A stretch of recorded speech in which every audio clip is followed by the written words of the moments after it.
Salut tout le monde et bienvenue sur une nouvelle vidéo. Aujourd'hui je vais vous faire l'unboxing d'un nouveau casque. Je vous avais présenté ce casque là qui est le Rurock RG1. Il était devenu trop petit pour moi donc il était urgent que je change de casque. Rurock a annoncé en fin d'année la sortie d'un tout nouveau casque, le RG2. Je me suis dit que j'allais le commander et que ça allait être l'occasion pour renouveler un petit peu mon équipement. Et du coup pour ce tout nouveau casque, on le reçoit directement dans un carton et en fait je l'ai reçu tel quel. Il n'y avait pas de surcarton. Le casque est directement ici. Donc heureusement il y a une petite protection. Là le fait de le recevoir dans un seul carton qui a tout simplement 1 mm d'épaisseur, j'espère juste qu'il n'a pas reçu trop de choc durant la livraison quoi. Du coup à l'intérieur du carton on a le casque, on a quelques petits autocollants, un petit peu de documentation, on a une protection pour pouvoir mettre le masque également à l'intérieur et dernière chose on a le petit système son Cardo Shockwave que j'ai commandé. Ça c'est un supplément mais du coup quand on achète le casque il y avait une promotion sur le système son et comme je savais que je le voulais,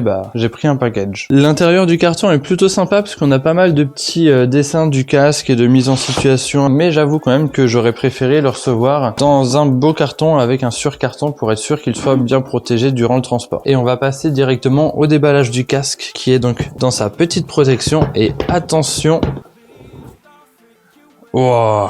Trop stylé. Alors déjà, il a un look un petit peu plus moderne, un petit peu plus futuriste que l'ancien. Il est vraiment noir mat. Je m'attendais à ce qu'il soit légèrement satiné brillant, mais non. C'est vrai que le rendu n'est pas du tout le même lorsqu'on le reçoit en vrai. Il a l'air tout de suite beaucoup plus léger. Ça se sent, c'est énorme. Donc je suppose que ça va aussi se sentir lorsqu'on fait des grandes balades et qu'on l'a sur la tête. Autre chose qui se remarque directement aussi, c'est le design un petit peu futuriste des ventilations qu'on a à l'arrière. C'est super joli par rapport à l'ancien tout rond et qui était beaucoup plus basique en fait. Là c'est vrai que sur le nouveau on a quand même une forme qui est beaucoup plus proéminente, plus moderne, plus futuriste et c'est vraiment cool. Un petit peu la même forme que l'on a sur leur casque de moto. La visière s'enlève, elle est aimantée en fait, donc elle s'enlève très facilement. C'est très dommage mais on n'a plus la petite fixation GoPro qu'on avait en dessous. J'avais un éclairage hyper puissant que je pouvais utiliser lorsque je roulais de nuit, que je fixais en fait sur la fixation GoPro et du coup ça me permettait d'éclairer ce qui se passait devant moi. Donc ça veut dire que cet éclairage là que j'ai quand même acheté dans les 100 balles, je peux plus l'utiliser parce qu'il n'y a plus de fixation. Je roule pas non plus énormément de nuit, mais le si peu que je le fais, j'aime bien être en sécurité. Donc là va falloir que je trouve un autre moyen de pouvoir bien voir et bien être vu malheureusement. Autre chose qui saute vraiment aux yeux, c'est que là on avait une coque en plastique, on a un petit tissu mèche qui faisait que c'était vraiment très bien fini. Là globalement sur les aérations, il n'y a plus de petit tissu mèche, on a directement la visibilité sur le polystyrène qui est en dessous et en fait on a l'impression que la coque qui est ici c'est directement la continuation du polystyrène. Je sais pas trop comment expliquer, ça donne un peu plus un côté casque de vélo, moins haut de gamme, moins premium que la finition qu'on avait sur l'ancien casque. Au niveau de la mentonnière, l'ancien ça se clipsait et se déclipsait et pour le remettre, regardez, c'était toujours une galère parce que fallait vraiment bien emboîter le masque au-dessus de la mentonnière, mais du coup c'était hyper compliqué à mettre. Là c'est un nouveau système, donc c'est-à-dire magnétique. Hop, on a deux petites ailettes sur le côté, deux petits clips qu'on va pouvoir venir tout simplement lever et ensuite c'est un système d'aimant qui est juste là. Ça a l'air d'être beaucoup plus facile à mettre. Alors attendez, comme je ne l'ai pas sur ma tête, c'est difficile de vous montrer, mais en fait ça s'emboîte tout de suite. Regardez, on met bien les petits clips à l'extérieur, les aimants viennent s'aligner directement et on reclipe et alors là c'est tout de suite beaucoup plus simple quand même. Quelque chose que je remarque également toujours pour parler de la mentonnière, c'est que au niveau du nez, l'ancien nez était très plat et moi ça me dérangeait parce que ça venait toucher mon nez et c'était pas forcément agréable. Le nouveau nez est beaucoup plus proéminent, ce qui donne déjà un petit côté beaucoup plus agressif, mais surtout on verra tout à l'heure lorsque je vais le porter, je pense que ça devrait être beaucoup plus confortable, d'autant plus que ce casque là je l'avais pris en taille S et le nouveau je l'ai pris en taille M, donc normalement je devrais plus avoir de soucis de taille. Au niveau du masque, moi je vois tout de suite la différence. On a je crois aux alentours de 30% de visibilité supplémentaire sur le nouveau masque et notamment dans le champ de vision vertical et légèrement horizontal. Je vais essayer ça tout à l'heure pour voir ce que ça donne. La petite lunette sur l'ancien masque, on avait deux petits clips sur le côté et c'était aimanté. C'est le même système, sauf que donc les deux clips sont beaucoup plus discrets. Est-ce que je vais réussir à l'enlever ou pas? Tiens, c'est compliqué. Ah, si, ça y est. Ok, ah oui, ok. Bon, je vais remettre la mentonnière. Du coup, autre innovation qu'on a, cette petite chose-là, le système Twice Me, Twist Me, je sais pas comment ça se dit. En gros, il va falloir que je télécharge l'application. Si jamais un jour j'ai un accès accident sur la route ou quoi que ce soit et que du coup je viens me faire secourir par les pompiers, le SAMU, etc. S'ils voient ce petit logo, avec un téléphone, ils vont pouvoir venir scanner et avoir directement toutes mes informations, mes allergies, les médicaments, les traitements que je prends, etc.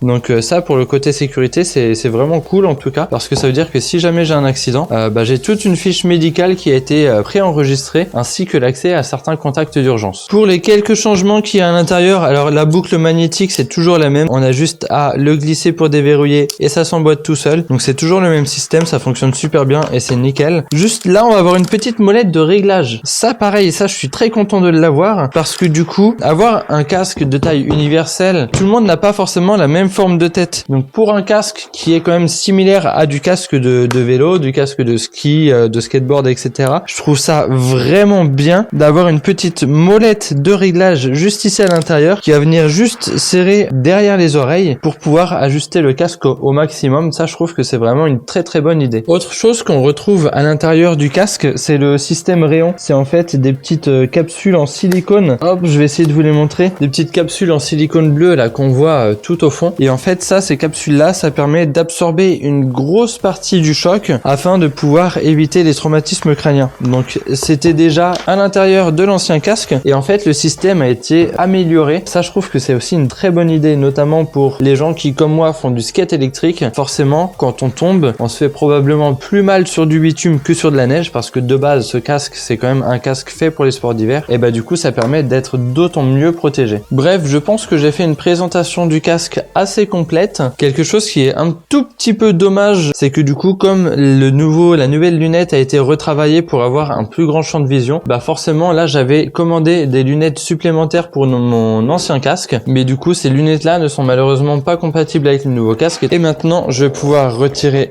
la mentonnière, les lunettes et l'essayer pour vous dire ce que j'en pense. Ça se sent énormément qu'il est plus léger. Au niveau des cervicales, c'est clairement beaucoup plus agréable. En fait, le problème c'est que moi j'ai une tête un peu fine. Du coup, il est légèrement trop grand. Vous voyez, ça se balade de gauche à droite. Mais malheureusement, le taille S était trop petit. Donc là, je fais juste une taille au-dessus. Mais heureusement, du coup, il y a un système de réglage derrière qui permet vraiment de limiter les mouvements et de bien caler le casque sur ma tête. Je vais mettre la mentonnière. La mentonnière se met très très facilement. Là, j'ai pas encore de gants, mais bon, j'imagine qu'avec des gants, la facilité d'utilisation et de mise en place, elle est encore mieux du coup. Le champ de vision, j'ai même pas besoin d'essayer de l'ancien, mais ça se voit tout de suite qu'il a été élargi, notamment effectivement dans le sens vertical. Donc ça, c'est vraiment très très bien pour la sécurité et le confort. Il est franchement super confortable par rapport à l'ancien, ça n'a rien à voir. Alors par contre, oui, effectivement, comme je l'ai serré, j'arrive pas à l'enlever, il faut que je le redesserre. Ça fait une petite manip en plus. Il faut que je le redesserre avant de pouvoir le retirer. Une petite remarque que je vous ai pas fait juste avant, c'est que sur l'ancien casque, l'élastique pouvait être amené à se balader un peu dans tous les sens, notamment en plus quand ça fait quelques années que je l'utilise. Quelque chose qui est très bien sur le tout nouveau casque, juste ici à la sortie du masque, on a une petite rainure qui permet de bien maintenir l'élastique. En plus, il est tout neuf, donc là il est bien calé, mais le fait que l'élastique soit bien calé, là ça bouge vraiment pas et du coup ça va être beaucoup plus confortable également. Voyons voir maintenant ce qu'il y a au niveau de la documentation. Alors on a une petite planche de stickers. Là c'est les explications pour pouvoir connecter la fiche médicale Twice Me. Bon, je vais pas vous montrer ma fiche médicale parce que du coup il y a beaucoup d'informations personnelles comme ma date de naissance, l'adresse où j'habite. Il y a beaucoup de choses qui sont indiquées. Je peux par exemple mettre mes problèmes de santé, est-ce que j'ai un pacemaker, est-ce que je suis donneur d'organes, poids, taille, couleur de yeux, couleur des cheveux,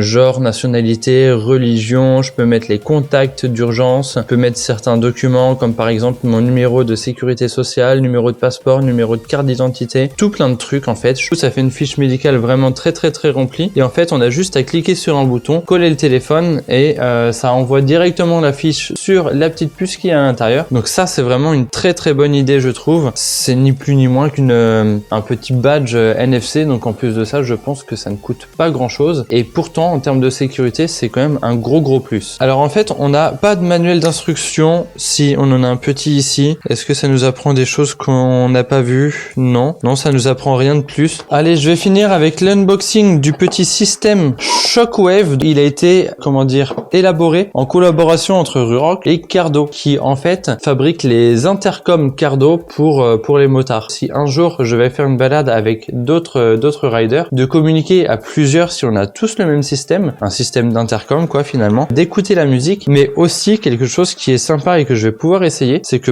comme il y a un micro intégré pour pouvoir discuter avec les autres, je peux aussi récupérer directement le son du micro et l'envoyer, alors malheureusement pas sur ma caméra parce qu'elle n'est pas compatible, mais du coup je peux envoyer le son de mon casque directement sur mon téléphone. Je vais essayer, je vais voir ce que ça donne, mais peut-être que à l'avenir je pourrais me dispenser totalement du micro qui est rattaché directement à la caméra. Alors j'ouvre la petite boîte, il y a quand même pas mal de choses. Information, non ça c'est pas un mode d'emploi, c'est juste une notice d'information soi-disant importante. Ok, vraiment le mode d'emploi se limite à ça. On va faire avec. Pour l'installer dans le casque, on n'a même pas d'explication, on va se débrouiller. Heureusement que j'ai vu qu'il y avait un petit entassement là, parce que vu comment il est bien caché derrière la mousse, il y a moyen qu'on le cherche pendant longtemps quand même. Où est-ce que ça va, je sais pas encore. Là il y a un petit endroit où en fait le casque a été mal fini, un bout de tissu collé à l'intérieur, mais du coup je ne peux pas mettre les câbles dans la rainure, je suis en train de tout arracher, c'est un mode deviner, je peux pas le coller sur la montonnire, c'est pas logique. Non, on a aucune information sur comment le mettre, on se démerde. C'est nul. Il y a rien qui explique, il y a strictement rien d'expliqué. Je me retrouve avec plein d'éléments, de câbles, de fils, il n'y a littéralement aucune explication nulle part pour savoir comment ça s'installe. Ah là, ça m'agace. Bon, j'ai enfin réussi à tout caler à l'intérieur. On a le petit micro qui est juste là, les oreillettes qui sont à l'intérieur. C'était une vraie galère. Il y a juste un petit truc qui m'agace, moi, c'est que du coup, en fait, j'ai tout un surplus de câbles avec notamment un adaptateur juste ici que j'ai essayé de caler derrière une oreillette, mais ça tient pas à chaque fois. Là, lorsque je bouge un peu trop la tête, il y a tout ça de câbles qui ressort du casque. C'est dommage d'avoir un super beau casque et d'avoir ça qui traîne derrière au risque de l'arracher, de se prendre quelque part et de l'arracher. Donc je vais descendre à la cave tout à l'heure, chercher du scotch et je vais essayer de le scotcher quelque part. Mais pour le moment, ouais, un peu chiant. Je suis légèrement déçu du système. Je m'attendais à quelque chose d'un petit peu mieux. Là, c'est un bordel de câbles à mettre un peu partout. L'expérience premium qu'on avait lorsque j'ai reçu le premier casque, on ne la retrouve pas du tout à la réception de ce nouveau casque. Un tarif qui est toujours assez conséquent pour un casque de ce type-là quand même. Faut avouer que c'est pas donné. Rien que le système son, c'est 200 €. Le casque, c'est 390. Donc ça fait quand même un ensemble à 590. C'est le prix d'un casque de moto. Sauf qu'on est plus sur un casque de vélo et de ski. Le genre de produit que l'on retrouve généralement aux alentours de 70 € chez Decathlon. Enfin bref. Au niveau de la qualité sonore, quand j'écoute la musique, la qualité du son est vraiment très très bonne. Donc ça, c'est vraiment cool. Et ce que je voulais tester, c'est enregistrement vocal. Là, le son que vous entendez, c'est le son du petit micro que j'ai toujours utilisé, le Holy Land que j'avais acheté sur Amazon. Ce que je vais faire, c'est que à partir de maintenant, pour mettre le système son du Cardo, donc le petit micro juste ici. Je sais pas quel est le micro qui sera de meilleure qualité et malheureusement moi je peux pas comparer parce que je suis en train de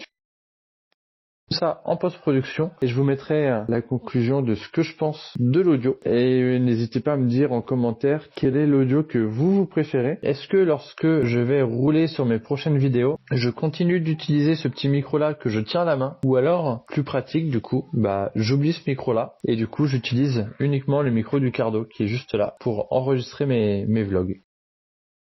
Quelque chose que je voulais essayer. Là, je vais me mettre de la musique. Donc là, je reçois la musique en Bluetooth. Est-ce que si je mets de la musique, non, je peux pas. C'est dommage. Je peux pas écouter la musique et enregistrer ma voix en même temps. Voilà pour l'unboxing de mon tout nouveau casque Ruroc RG2. Il y avait différentes possibilités de coloris. J'avais pris un coloris avec une impression auparavant sur l'ancien casque et j'avoue que j'ai fini par m'en lasser un petit peu. Du coup, là, je suis parti sur quelque chose de très basique. J'ai pris du noir. J'ai hâte de pouvoir rouler avec. Je suis globalement content des quelques améliorations qui ont été apportées. Déjà pour la mentonnière qui se clipse avec des aimants, c'est vraiment super cool. Le masque avec une visibilité qui a été largement augmentée. Ça en termes de confort et de sécurité, ça va être très très bien aussi. Beaucoup plus d'aération qu'auparavant, donc j'espère que l'été du coup ça tiendra beaucoup moins chaud. Le petit système de réglage aussi, ça c'est quelque chose qui est vraiment cool pour le coup. On a toujours le petit système rayon à l'intérieur, on a le système Twice Me que je vous ai présenté. Donc globalement ça fait quand même pas mal de petites innovations qui sont plutôt cool et je suis globalement satisfait du casque. En revanche, j'avoue j'avoue que pour le système son, donc que l'on retrouve juste ici, je suis légèrement déçu que ce ne soit pas un petit peu mieux travaillé, parce que on me vend un truc qui a été élaboré en partenariat entre le fabricant du casque, un professionnel des systèmes intercom et avec également JBL, donc globalement que des marques très connues, et pour autant j'ai toujours ce petit bout d'adaptateur qui dégouline et j'avoue que ça fait pas ouf. Je sais pas comment le caler, je vais aller foutre du scotch tout à l'heure, mais bon, pour le prix qu'on paye, c'est 250 € normalement ce truc là, le système son. J'aurais aimé avoir quelque chose d'un peu mieux et surtout j'aurais apprécié avoir des explications sur la mise en place, chose que l'on ne retrouve absolument pas. Là, je dois avouer que en termes d'expérience, on est quand même sur quelque chose qui est beaucoup moins premium que ce que j'ai connu avec l'ancien casque. Pour le prix de l'objet, je suis quand même à plus de 500 balles, 590 balles pour cet objet-là. Je m'attendais quand même à quelque chose de beaucoup mieux. Enfin bref, j'espère que la petite vidéo unboxing et présentation vous aura plu. J'ai hâte de pouvoir aller l'essayer sur un prochain ride, mais ça, vous verrez ça dans une prochaine vidéo. Ciao!